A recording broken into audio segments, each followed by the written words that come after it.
time though too. Yeah, it's something that takes time, but at least you get in. Hello everybody who is watching this. As you can see, I'm in Cianwood right now. I'm about to take on Chuck, maybe. Not really. I got Blunder with me. You can say hi.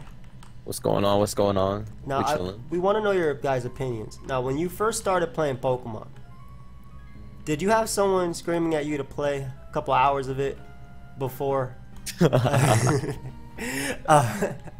Guys, I want your honest opinion on this, because this is something, as a content creator, this is something we see. Obviously, you watch me for Pokemon. Pokemon is what you expect me to be, good, bad, whatever you expect of me. You expect that of me because you watch me and you subscribe. I'm assuming it's the same thing with Blunder. You expect them to either be really good, be really mad, fun with friends, whatever. Really mad. It is what they expect, right? But like, you need to hit something. Yeah.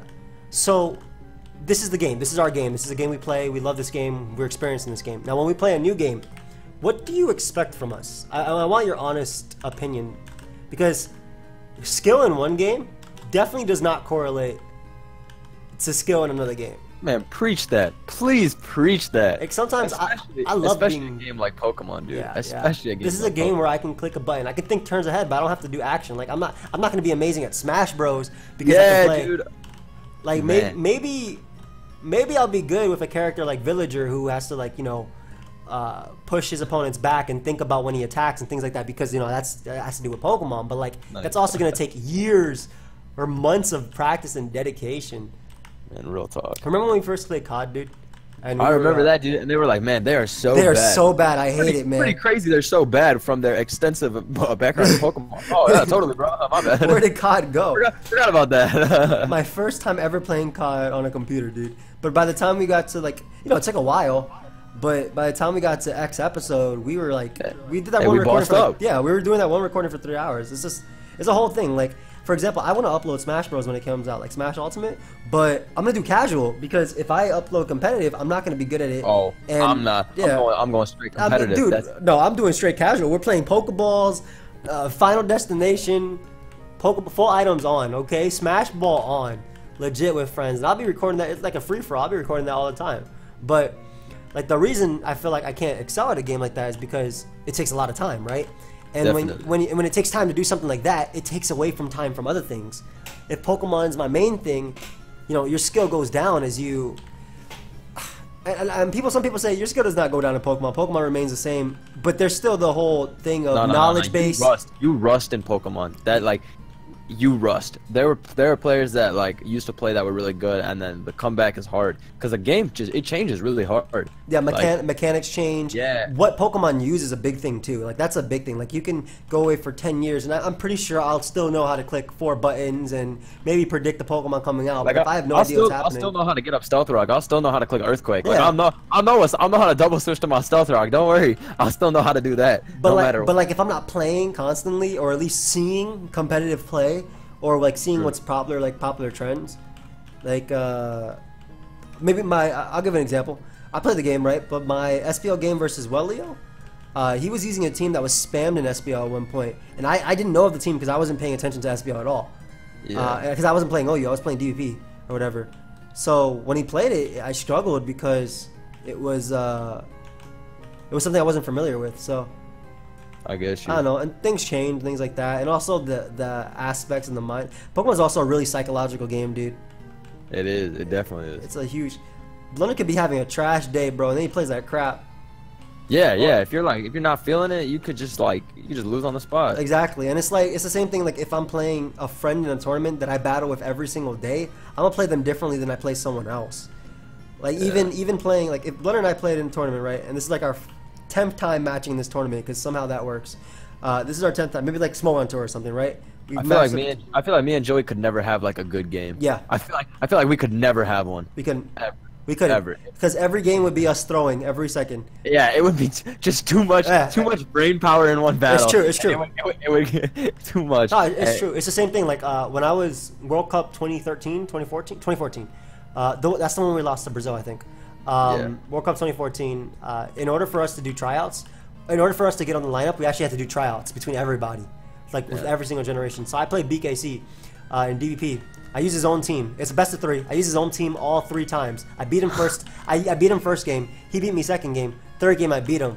Because it's the whole psychological thing. First off, he knows the team. He also just seen 2 games based on how I played versus him, and he also knows me. So it clouds judgment. In game 1, where a really obvious play, like if my opponent has Heat Ran out and I have Swampert out, and they haven't revealed their hidden power, I'm going to switch out into something that can take an HP grass, right? Potentially just scouting for it. But game 3, I already know he has HP grass, and I just decide to stay in an Earthquake because he Fire Blast expecting me to scout for it, or Earth Powers. Like it's just it's crazy, dude. Like especially if someone knows the team, that can really change the dynamic. Like when someone uses a team I use against me and I know it, I hate it. Because I always think like, okay, they're gonna play like me, or they're gonna, you know, go for this move and blah blah blah blah. It can really trip you up, like, really bad.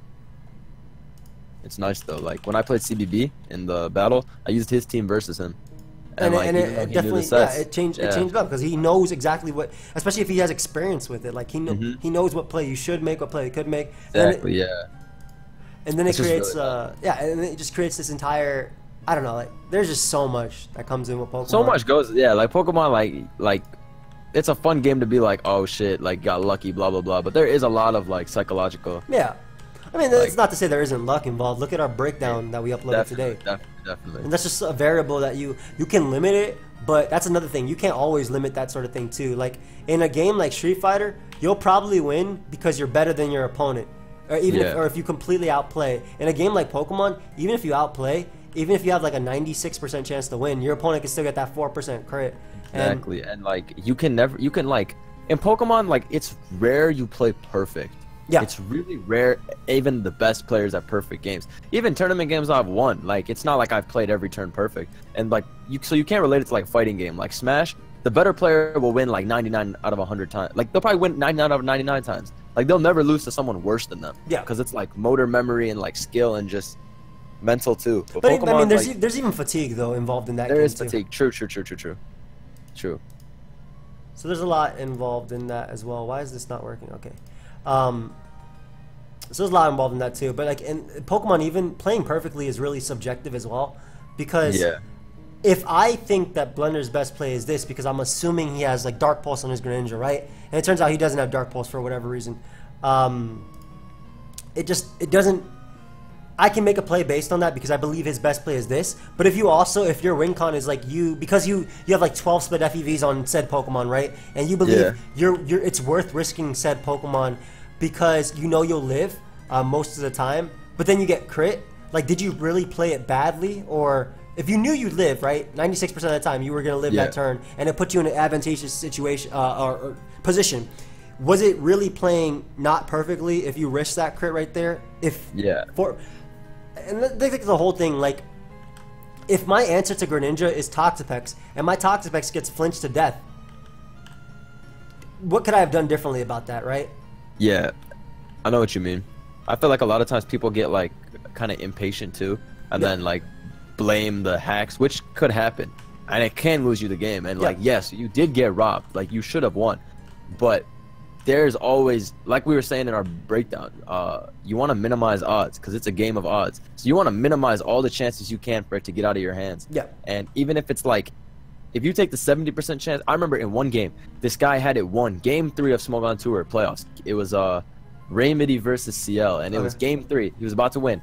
He goes for the Focus Blast with his Gengar. He doesn't have to do this though. He can switch and then just win later on, but he just goes for the Focus Blast, hits, he wins. But he has a guaranteed win by not risking it. Yeah, this is it. And that's why this is the game. Yeah, exactly. Yeah, and that's why you consider it a choke. It is a choke. It is a choke, and it sucks because he did like play a good game. He should have won, and like I guess he just tunnel visioned like, okay, if I hit it, I win. I should just do it. But and that's like a whole. That's a whole high risk, and I wouldn't even consider that high reward because yes, you'll win the game, but if you have a better way of winning the game, exactly, I think it's a medium reward because like I think he just didn't see it, I guess. Yeah, and honestly, things like that are just tough too, man. Yeah, like in battles and stuff now, like when I use stuff like Alakazam, like I barely even click Focus Blast most of the time. Like it's just like, cause that kind of stuff can tilt you heavily too. Yep. Like if you miss, like you can just be like, man, I should have hit it, I should have killed it. This sucks. Like I totally had it. And now I'm totally in a bad corner, blah, blah, blah. I agree completely. Yeah. Like, for me, I'll never use a Pokemon like Zam. And I think even though it's amazing, I think Zam is amazing. What the hell just happened to me? I'll never actually use a Pokemon like Zam, but like I'll use Medicham, even though it's similar. It's just as similar because the Medicham misses high jump kick, 50% of your health gone, and you'll probably die to whatever hit happens. Like things like that are just bad. Like also another example, I played my Ubers Open. You watched my replays, I think, or you saw the game or whatever. Yeah, I know. So I played my Ubers Open, and you saw how I played Ferrothorn in that game when he had Groudon out. Like So I played it pretty aggressively, but my thought process was because he knows I value Ferrothorn too much, and he knows me. That's a big thing too. I think knowing your opponent, because he knows Ferrothorn is like ridiculously good in this matchup, and he knows me, and he knows I have Arceus, Ho-Oh, whatever in the back. I'm gonna stay in and risk this Toxic to provide an opening for late game for my Ho-Oh. It's a big. It was a high risk, high reward play as well. But likewise, if I'm playing on the ladder, and someone did that play versus me, I'd probably be a little bit upset about it because I was like, dude, this is you. I don't know you. You don't know me. This is and this is a best of one, right? At least in my in the Ubers Open, my thought process which also goes down to, and I think it's a big thing as well. It's best of 3, and that was game 1. It's okay if I mess up game 1. I have 2 other games to try and do it. Obviously, I'm up really. I'm doing really well if I lead 1-0 in a best of 3, but Mon's just really, it's weird.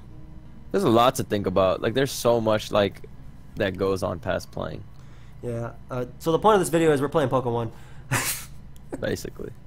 See, I like videos like this because we can talk about whatever. That's a pretty great video. Yeah, I think it is a great video. It actually, I think that was just straight knowledge. Hey, yeah, that was get on a notebook and like nothing go but exactly. Hey, watch Breakdown. Hey, watch Breakdown. I think that series is really underrated. I'm not gonna lie. Hey, Breakdown's a fire series, man. We really out here teaching. We try to get you guys powerful for Let's Go. Go ahead and watch later Breakdown. I'm not gonna title it that. Go Brock. No, I can't title it that. But go watch Breakdown. I'm serious, guys. Though I really think that series is underrated. As if you want to get better as playing, we're really taking the time to show you, in my opinion. But anyway, come through.